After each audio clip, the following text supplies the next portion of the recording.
दोस्तों, मैं Ali Khan dairy farm तो बोल रहा, तहसील दपालपुर जिला उकाड़ा तो।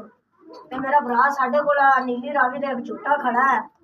ਇਹਦੀ 3.5 ਲੱਖ ਰੁਪਇਆ कीमत हैगी है। प्योर नीली रावी का छोटा है।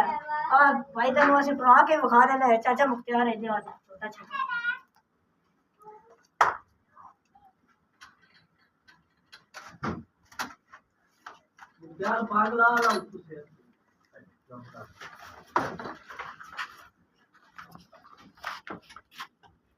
हाँ वेखो माशाल्लाह, कोई यरी का भी फर्क नहीं था।